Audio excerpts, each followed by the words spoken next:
बिस्मिल्लाहिर्रहमानिर्रहीम। अस्सलाम वालेकुम नाजरीन, आप यूट्यूब चैनल देख रहे हैं। मैं इमरान खान हूँ। नाजरीन, अब तक की लड़ाई में डोनाल्ड ट्रंप ने सबसे बड़ा यू टर्न ले लिया है। डोनाल्ड ट्रंप ने कहा क्या? देखें, पहले डोनाल्ड ट्रंप ने ये कहा था कि 48 घंटे के अंदर अगर ईरान ने आबनाए हुर्मुज़ को नहीं खोला तो अमेरिका बहुत सारी एनर्जी साइट्स को तबाह कर देगा।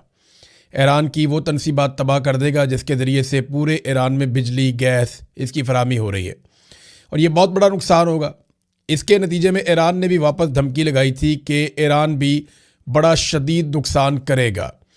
कुछ जो डॉक्यूमेंटेड चीज़ें सामने आई हैं, मैं पहले आपके साथ शेयर कर देता हूँ, इससे पहले कि मैं आपको बताऊँ कि ईरान ने क्या कुछ करने का दावा किया था। ये क्लैश रिपोर्ट है।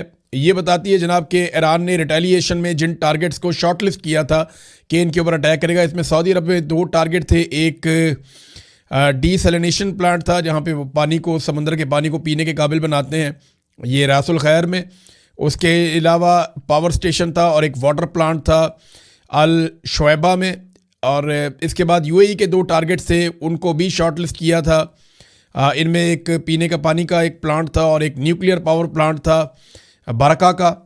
फिर कुवैत के अंदर 2 शॉर्टलिस्ट किए थे ईरान ने जिनके ऊपर वो अटैक कर सकता था, अलजोर और नॉर्थ अलजोर। ये एक पावर प्लांट है और दूसरा डीसैलिनेशन कॉम्प्लेक्स है जहाँ पे पीने का पानी तैयार किया जाता है। जॉर्डन, उर्दन में भी 2 ही इन्होंने दोनों पावर प्लांट थे उर्दन के, जिन दोनों को निशाना बनाने का जो है वो मामला सामने आया था। फिर बहरीन के अंदर 2 टारगेट थे, कतर के अंदर 2 टारगेट थे इसी तरह से।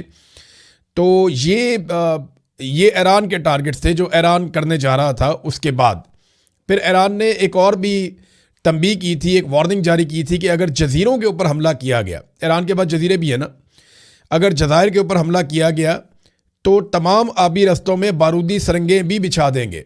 ईरान ने यह भी कहा था कि अगर जिस मुल्क से अटैक किया जाएगा जजीरों के ऊपर, उस मुल्क को उसकी कीमत चुकानी पड़ेगी। ख़ास तौर पे यूएई के लिए ईरान ने एक वार्निंग जारी की थी, जो मैंने आपको पहले बताया था कि रासुल खैमा जो उनका पूरा शहर है उसको जो है वो अटैक कर सकते हैं। ये ईरानियों ने इसका इशारा दे दिया था, कह दिया था, बाकायदा अनाउंसमेंट हो गई थी। और अब उन्होंने ये कहा कि अगर अमेरिका ऐसा करता है और जजीरों के ऊपर हमला किया जाता है तो तमाम आबी रस्तों में बारूदी सुरंगें हम बिछा देंगे। फिर यहाँ से, यानी पानी के अंदर से बारूदी सुरंगें उठाना इतना आसान नहीं होता, ये बहुत मुश्किल काम है और इसमें कई महीने लग जाने थे। और पूरी दुनिया के अंदर तेल की ऐसी किल्लत पैदा होनी थी कि आलमी मंडी बिगाड़ पैदा हो जाना था एक बहुत बड़ा, और अभी भी पैदा हो चुका है। तेल की कीमतें लगातार बढ़ती चली जा रही हैं। अब ट्रंप ने जो स्टेटमेंट दिया, पहले आप वो स्टेटमेंट देखें, फिर मैं आपको बताता हूँ ट्रंप ने ये बयान दिया क्यों, ये यू टर्न ट्रंप को क्यों लेना पड़ा। डोनाल्ड ट्रंप ने कहा है कि मशरिक़ वस्ता के तनाज़े के मुकम्मल और जामे हल के हवाले से तामीरी बातचीत हुई है। उन्होंने कहा कि वो ईरान के बिजली घरों और तवानाई की तनसीबात पर, बल्कि ईरान में तमाम हमलों को 5 रोज़ के लिए मौखर कर रहे हैं। यानी एक तरह से डोनाल्ड ट्रंप ने 5 दिन की जंग बंदी का ऐलान किया है।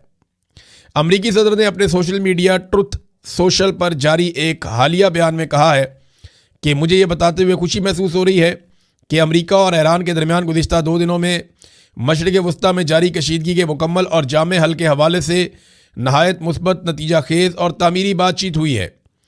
डोनाल्ड ट्रंप ने अपने बयान में कहा कि इस तफसीली और तामीरी बातचीत के अंदाज और लहजे की बुनियाद पर, जो इस हफ्ते भर जारी रहेंगी, मैंने महकमा जंग को हदायत दी है कि ईरान के बिजली घरों और तवानाई की तनसीबात पर तमाम फ़ौजी हमलों को 5 दिन के लिए मौखर कर दिया जाए, जो जारी मुलाकातों और मुज़ाकरात की कामयाबी से मशरूत है।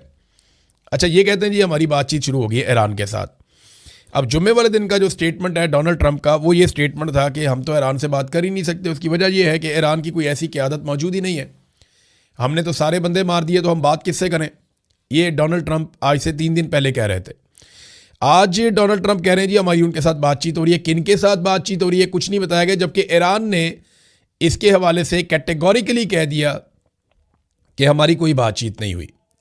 ईरान ने साफ कह दिया कि हमारी कोई किसी से बातचीत नहीं हुई। ये डोनाल्ड ट्रंप सिर्फ खौफजदा हो गए हैं जिन जवाबी हमलों का हमने तस्करा किया था, और इस वजह से डोनाल्ड ट्रंप को पीछे हटना पड़ा। देखिए, एक चीज़ तो मैं आपको क्लियर कर दूं कि हमले तो किए हैं, ऐसा नहीं है कि 48 घंटा पूरा होने पे हमला नहीं किया गया अमेरिका की जानिब से। अमेरिका ने और इसराइल ने तवानाई के इंफ्रास्ट्रक्चर पे हमले किए हैं।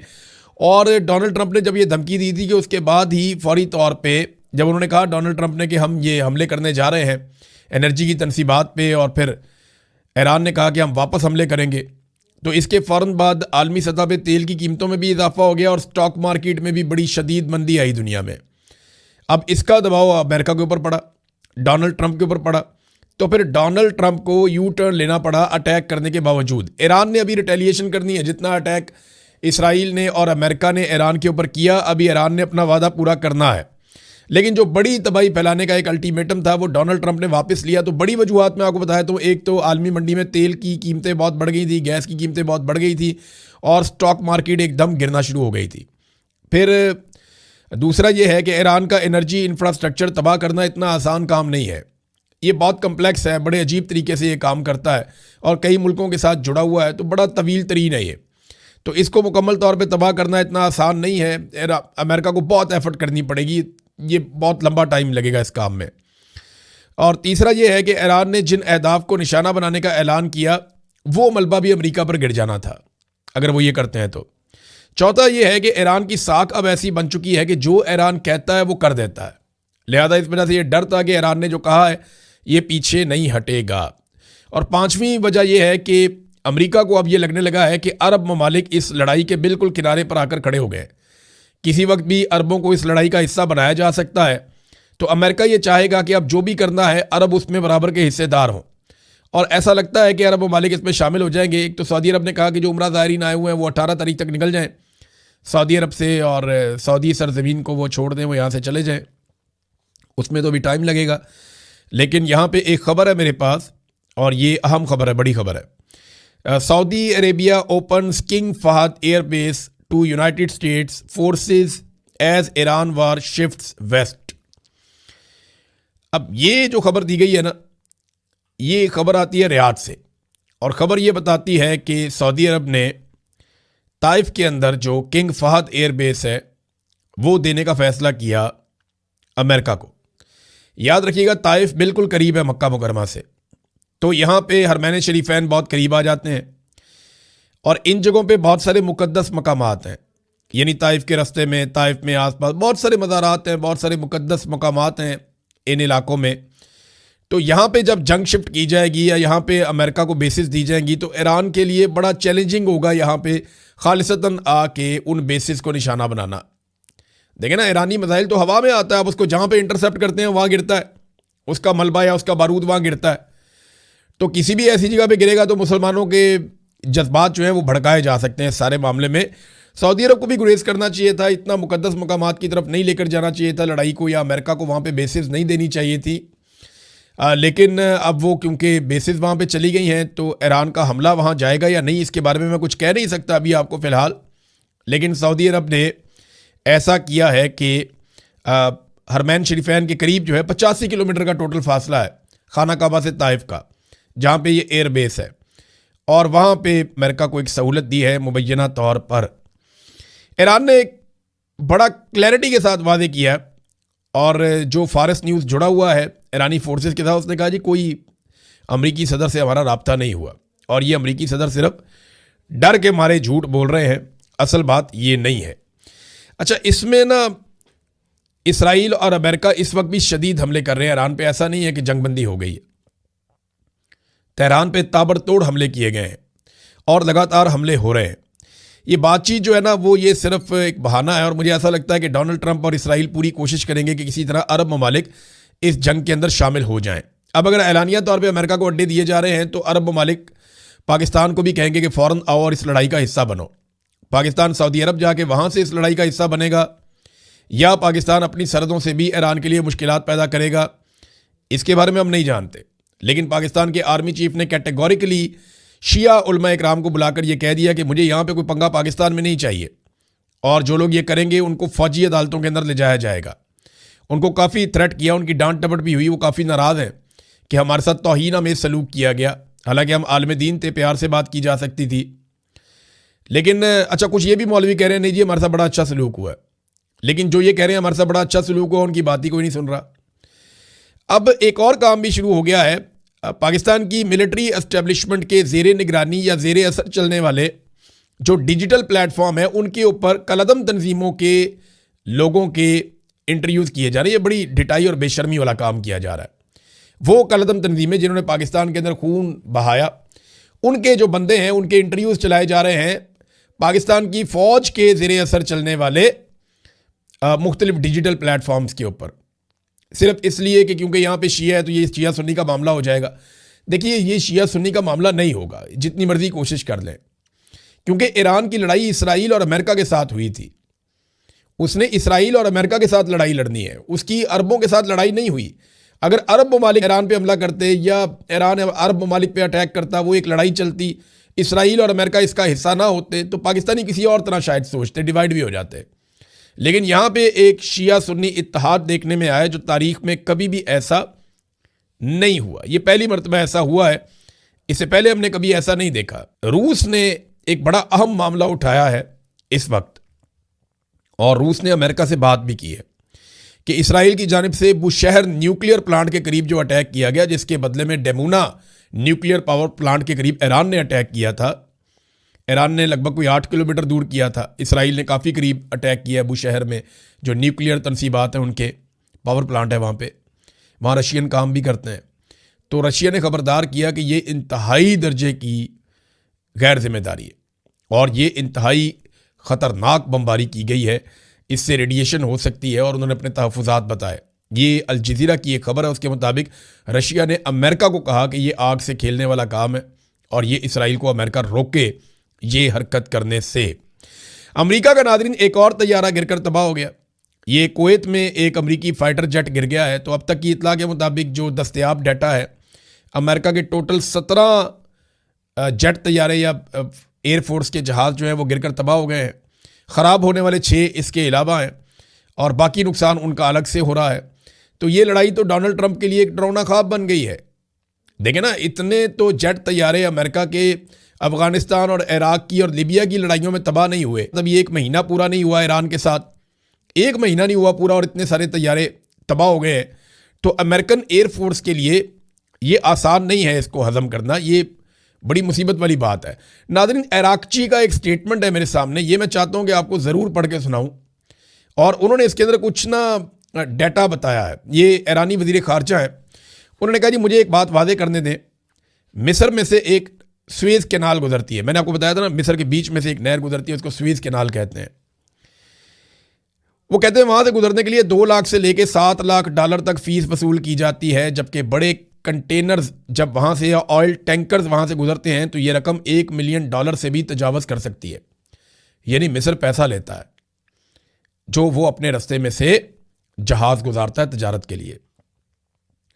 पनामा नहर से गुजरने वाले जो है वो 1 लाख से $4.5 लाख तक फ़ीस देते हैं, जबकि बड़े न्यू पनामा मैक्स जहाज़ों के लिए ये फ़ीस $5 लाख तक पहुँच सकती है। तुर्की जो है वो आबनाए बासफोरस के इस्तेमाल पर फ़ीस लेता है। बासफोरस का तुर्की का एक इलाका है, वो उसकी फ़ीस लेता है। कनाडा जो है वो सेंट लॉरेंस सी वे के इस्तेमाल पर फ़ीस वसूल करता है। अमेरिका भी सेंट लॉरेंस सी वे पर फ़ीस आयद करता है। ईरान ने कई दहाइयों तक आबनाए हुर्मुज़ के इस्तेमाल पर कोई फ़ीस वसूल नहीं की, बल्कि उसको मुफ्त रखा।